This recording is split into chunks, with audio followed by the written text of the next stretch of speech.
Hello everyone, welcome to Blue Dragon Actual. So today's topic is on exam tips. Now, I think there are a couple of videos that are available in YouTube channel for exam tips, and I thought maybe there is no need, but then couple of my you know uh, questions in LinkedIn or related to YouTube comments or related to exam tips, and many people actually have asked me related to mentoring in last few days, and I thought that this is not the time for me to do that, but maybe I can provide some exam tips so that it would be easier for everyone to kind of attempt those exam. Right. So without wasting any time, let's move on to the exams tips. Now, first we'll cover the general points, and then there would be lower paper, which would be the CT series, which or now it is called the core practice. I think core practice series, right? Then there would be core application series. Then, which would and CT series would be the lower papers. Then or CP series, whatever it is called now. Then CA series and SP series would be the higher paper along with SA2, right? And in the CP series, CA series, sorry, there would be two practical papers which will deal separately. So the first point is related to the general points, which is so in IFOA you have to kind of do your system verification. The same goes for IAI.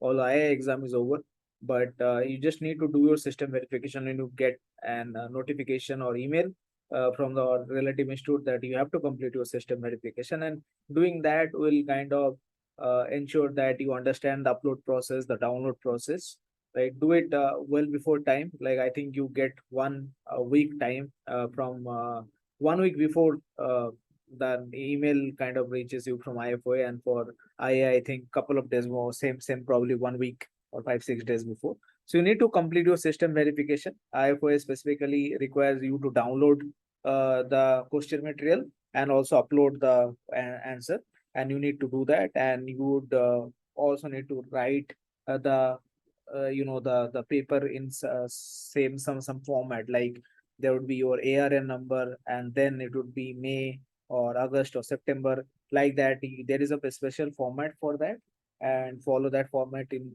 uploading your paper, right? So otherwise, and once you are doing the system verification, you should have that kind of format ready, so that you can use that same structure to kind of, or same word file to kind of write your answer and upload your answer. So I think this is just a sort of preparation for your exam, and you can probably follow the normal exam upload and download, and you will be clear after you complete your system verification how to upload and how to download. There should not be any last minute surprises. So during the exam day, I usually log in 1 hour before the exam, because once you log in, it is that login is valid for the next 6 hours, and there is an OTP verification that is required. So that's why I don't want to wait till the last moment for login into exam, and I just try to do that 1 hour before, so that OTP and everything reaches my mobile in time, and I don't have to worry about that. And because there is 6 hours, login time that we have, so there is no issue with you know the login, like it will be logged off and I have to re-log in again. 6 hours is a lot of time. One of the things that I have seen is people write beyond their exam time, and they receive warnings sometimes. Sometimes their paper may get cancelled. Few of the people are think that they are ultra smart. They kind of change the exam, change the timer in their computer, and write the write for 15 additional minutes and then upload the paper. I think there are softwares which would be able to kind of understand this, and don't just take that risk, because the institute might first warn you, or and then it might kind of it might ban you for one year, and there are several other implications. So don't do that. Be ethical there in IFO, especially because in II you are writing exam and someone is monitoring you. There is a video that is always on.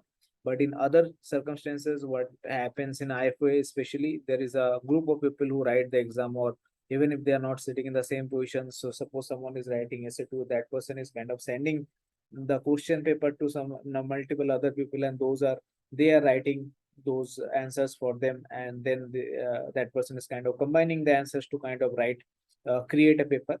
And by that way, if you are kind of clearing the paper, you will once again be a paper actuary. There is no point in clearing the paper like that, right? You don't have the knowledge, but you are clearing paper because 10 people are putting their thoughts into it. So be ethical, right? Don't be unethical. That will harm you in the long run. You might clear that paper at that point of time. You might get that exam increment. Some people will congratulate you, but ultimately at the end of the time, it's your knowledge that matters. And I think in my channel I have said n number of times that how important it is to have knowledge rather than just passing the paper.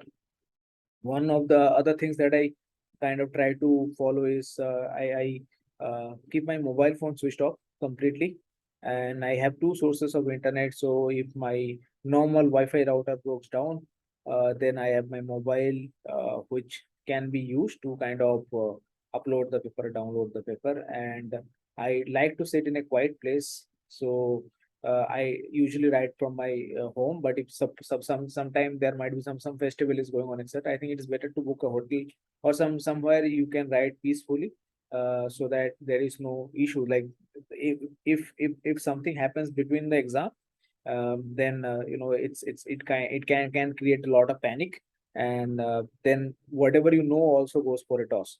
So I can give an example. Once my laptop was surprisingly, although it was connected to charge, it was not getting charged, and that's because the charger was kind of loose in some place, and that my laptop switched off, and I was under so much panic that what would happen, because my laptop got switched off, and whatever I've written, I might have to rewrite. Then I opened the laptop. It took some good 3-4 minutes, and at that point of time, every second move like and it's like a nuclear bomb dropping on you.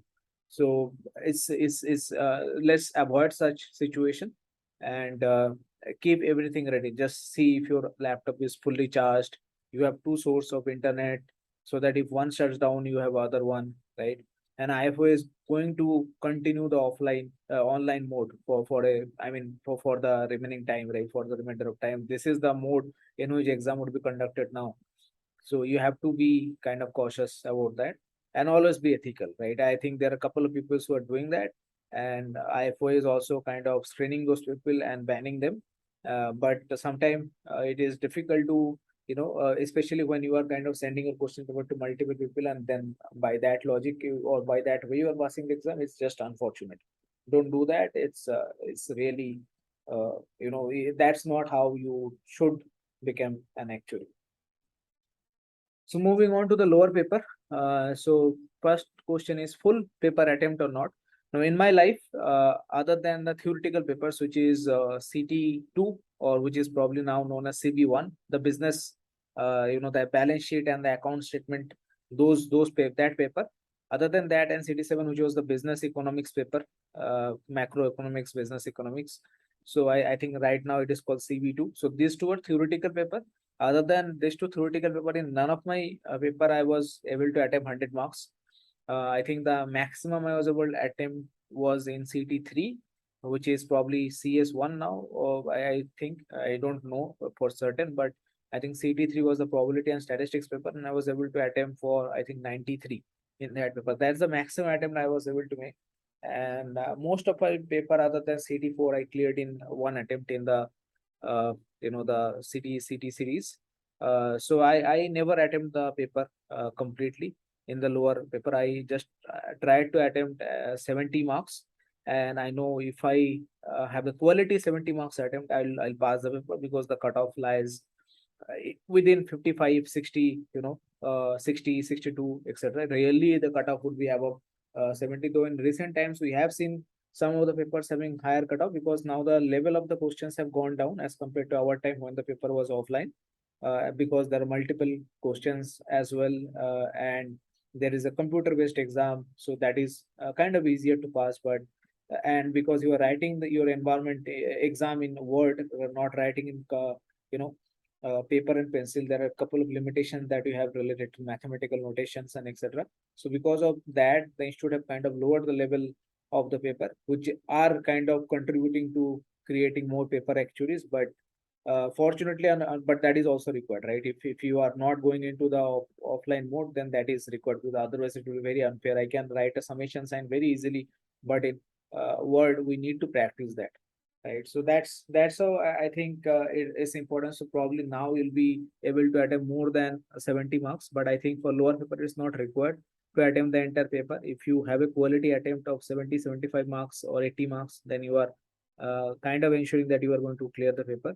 Also, having a quality attempt is more. Suppose you are seeing two questions of which you have no idea, and because if you are targeting full paper attempt, then in lower paper you might be panicked, and in that way you might not be able to write a good answer for a question where you would have normally written a better answer had you been not targeting the entire 100 marks. So I believe in attempting what I know and writing quality in the paper for the lower paper, right? So I usually practice from revision note and mark difficult question, and before the exam, I try to revise those questions. Those would be the questions where, unless you have remembered the pattern in which you have solved the question before the exam, it is impossible for you to kind of solve those questions. So I will try to. There are few questions which I'll be able to solve on my own, right? Most of the question I think would be I'll be able to solve on my own, but there will be few difficult questions where there will be particular trick, and you need to memorize that trick, right? So that if those questions come in exam, and I just used to practice those difficult questions, so that my revision is also limited, and that also means that I am studying throughout and not studying just 2 days before the exam, right? So that's how I used to practice. And revision note is very important. I got to know about revision note when I got stuck in CT4. Before that, I never knew that there is something called revision note. Probably people today are much more aware. So revision note kind of consists of a combination of chapters in which the questions should be there. So for those combination of chapters, past questions should be there. And once you prepare for those chapters, your knowledge, your concept in those chapters become very clear. So I always suggest to kind of attempt from vision note. You also understand which chapters are getting combined for questions. So it might be chapter 4, then chapter 8 and chapter 9, right? Chapter 5 and 6 might not be combined with chapter 4. So that's how you need to prepare for exam, right? And as I mentioned, there are ways you can pass the exam, but you don't have the adequate knowledge. So people who have that adequate knowledge need to practice separately for the exam passing, because even if you have good knowledge, but if you have not attempted or practiced for say last 5-10 years, or practice from revision note, it is unlikely that you will be able to solve the question. So knowledge is one thing and clearing papers is another thing. It is important to have the knowledge because that is required in long term, but it is also important to clear the paper, for which practice is very important. Sometimes we are not able to feel, kind of clear or kind of go through couple of chapters, and we are constantly thinking about from this chapter last time 5 marks question came, 10 marks question came, what if this time 10 marks question came and I'm not able to write that. As I mentioned, for lower paper you don't need to write the entire paper. So if you have not prepared for a chapter, say in last 3-4 months, then probably it is not important for you, and don't bother about that. How much marks is coming from that chapter every time? Either you will fail or you will pass, and just bother about the chapters that you have learned and you have practiced, so that any question that come from those chapters you will be able to do it. Yes, of course, if it is a big question, for example, in I remember in series 6 there would be a question on IBNR, so that those would be big questions and 15-16 marks. If you have not prepared for the for that, for that chapter, for particular exam, then chances are you might be not be clearing the paper. But that is also learning for you, right? You should not be like just one night before the exam. You should not be overburdening yourself with panic and just going through one chapter that you have left. Rather focus on the chapter that you have done, right? One very important suggestion is which my brother used to tell, that exam is of what you know and not of what you don't know. So exam is only for that reason, right? Exam is kind of testing you of what you know and not of what you don't. So don't bother about what you don't know just one night before the exam, right? Just try to increase what you know before the exam, like how much you can, and just one night before the exam, maybe revise what you already know. and make it as perfect as possible. And this is something that I don't have to deal with, but like you people would have to do it, which is typing mathematical notion. As I mentioned, that mathematical notations in Word is something which is difficult. We don't use it in day-to-day life. As for example, I've been working in Actuary for 8 years. I don't use mathematical notation even when I'm kind of creating documentation. So I think this is from this thing from the institute is kind of absurd.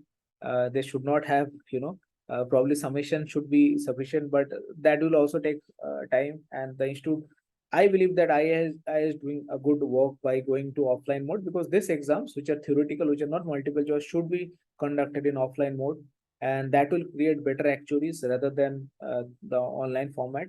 But I mean, we cannot choose, right? So you have to kind of practice your mathematical notations in Word, and be like, you should not be searching about what to do to write a summation or integration sign.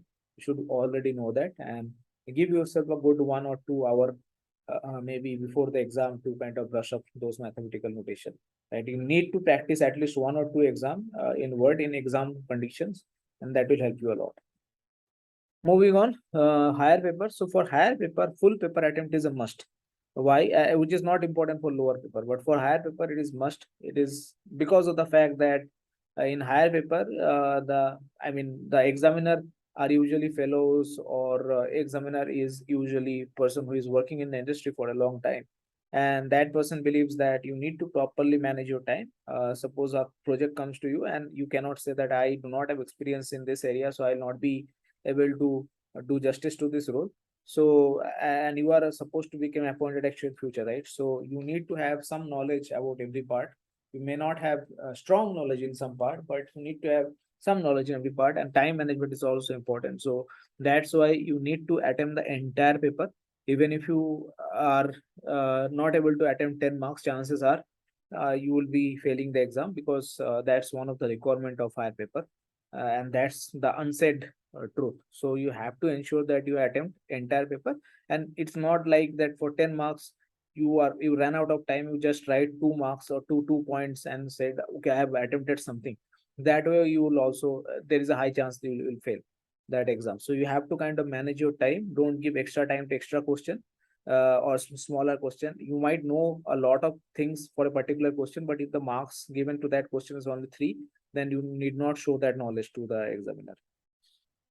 Right. So structure, first point related to higher paper is structure. You need to structure your question instead of writing bullet. If you can write a point, say for example, related to a question related to pricing, you are saying it will be affected by the mix, and it will be affected by the commission structure, it will be affected by the distribution channel. So if you write this point, and within that point you write sub points, it will be easier for the examiner. For particular questions, there will be bookworks which are kind of structured. As for example, for HT2 question related to risk, there will be say for term product, what are the risks? There is a particular risk, and in that order, like mortality would be the most important risk. Then there would be investment. Then there would be might be expense. Then there would be labs, and there might be very little investment risk. So you have to write those points in those order. You cannot write investment first, and then labs, and then mortality, and then expense. Now, that will show that you don't understand the gravity of that question, and examiner will penalize you for that, right? Because theoretical higher papers are theoretical, so there is no right or wrong, and these are the things that kind of make the difference there.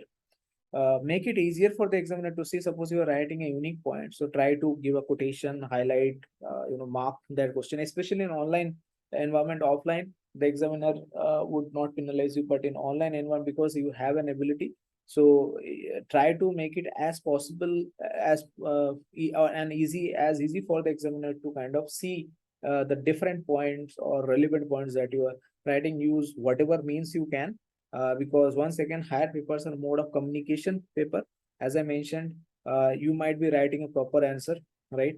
But examiner might not have the time to go through it, because they are mostly industry people, they are mostly fellows, associates, etc., and they want something which is crisp and written to the point, and which can be easily seen, right? So if you are writing points in a para, then chances are examiner will not mark you for those points. But if you are writing in that in bullets, chances are examiner will give you marks, right? Because they will be able to see the different points. And there is a normal notion that if there is a 10 marks question, you need to write 20 points. If it's a 15 marks question, you need to write 30 points. It's completely rubbish.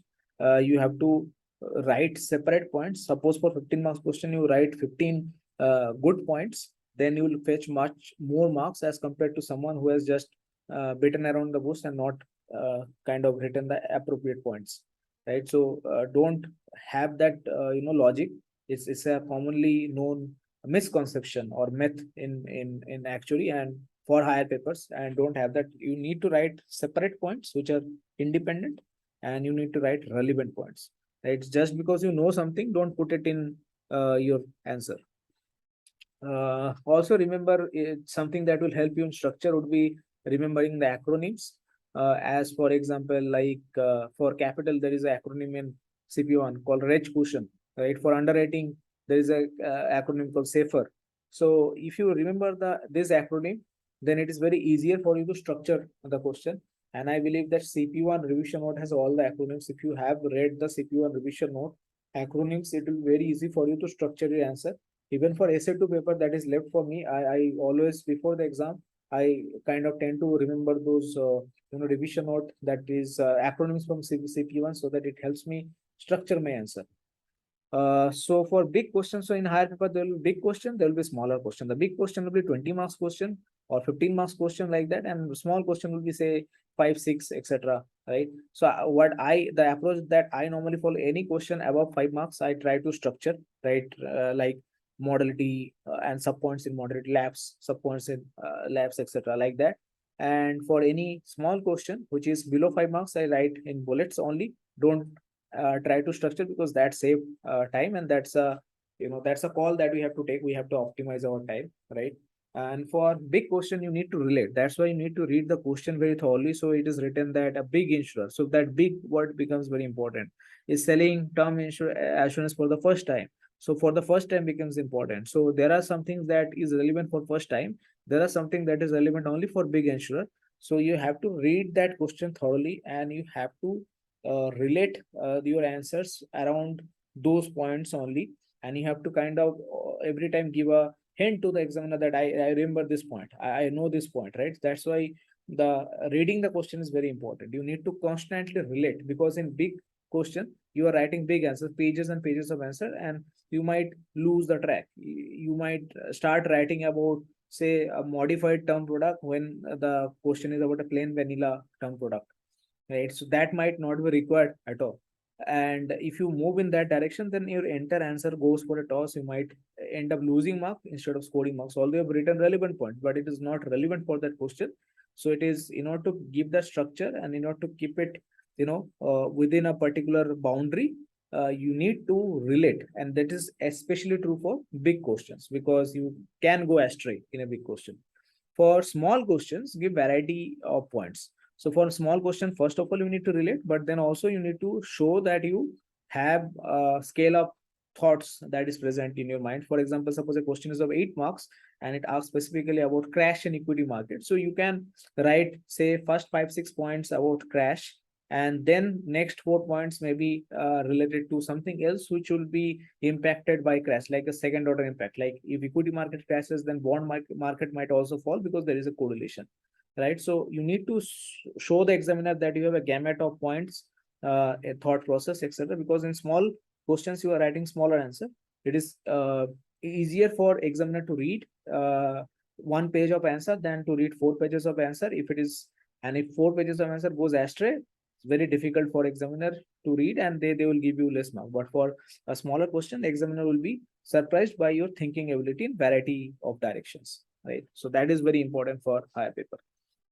Moving on, and the final part is the practical paper. So we have to remember that practical papers are communication paper. I'm talking only about CP2 and CP3, not about CT9 or CP3. I think that's I'm not considering that paper today. So for CP2 and CP3, these are communication paper. Although CP2 read models, it is still a communication paper. There is more marks that is allocated to writing than modeling. So you have to know whatever you have modeled, if you are able to explain it clearly and logically, right, then you will be getting more marks. Of course, there are marks in checks and whatever the assumptions, etc.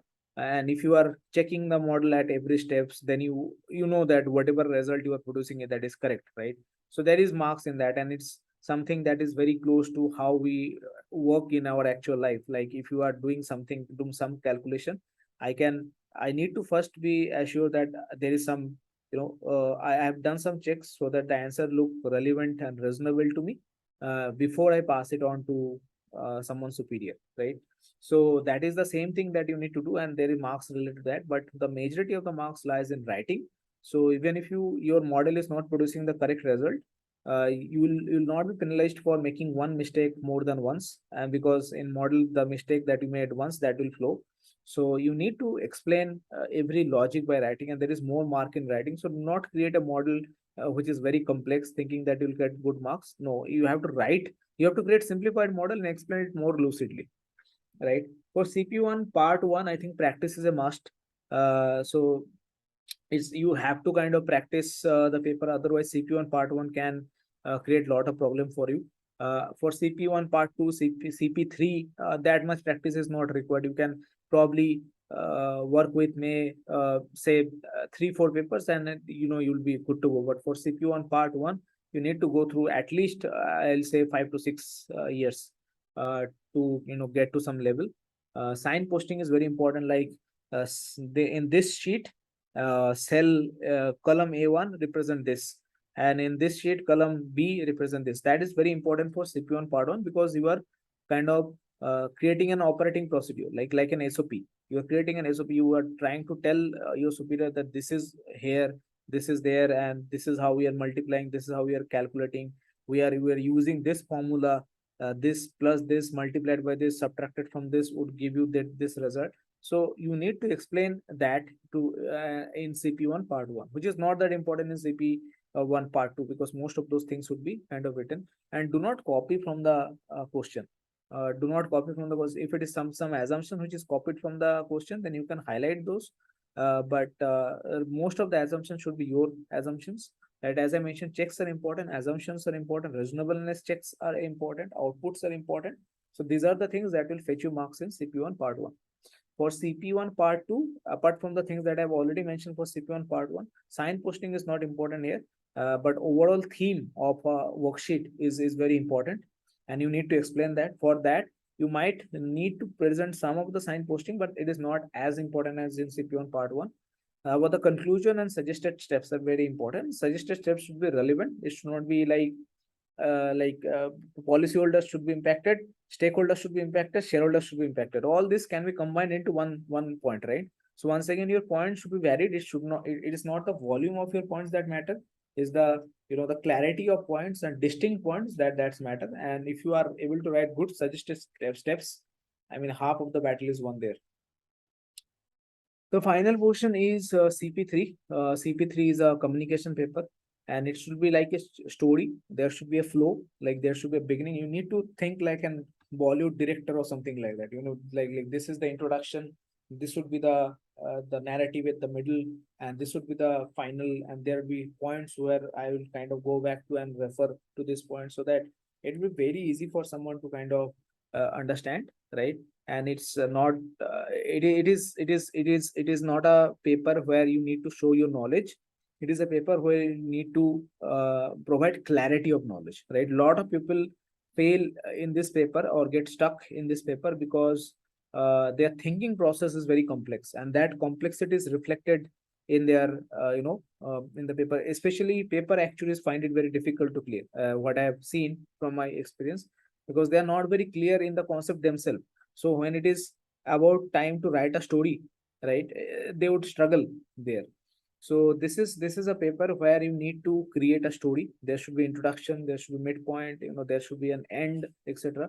Always maintain the word limit. If it is written that your answer should not exceed 1200 words, then it should not exceed 1200 words. If it is written 700 words, it should not exceed 700 words. So that you need to kind of maintain. Of course, it can be 720, 730. That is, but 700 cannot become 900, right? So take a logical call and don't answer more than required. If it's written, write 4 points, don't write 10 points. That's not required, right? So I think these would be the points which you should focus on. And I am also writing the paper, essay 2 paper from UK. And the result for essay 2 paper from India is awaited on 27th September. So hopefully this time I'd be lucky. And I'll follow this practice. And if you have any, maybe some suggestion for me or for someone else, you can write that in the YouTube comment section. If you are benefited by this video, please like, share, and subscribe. Please hit the bell icon. Thanks for watching and see you in future videos.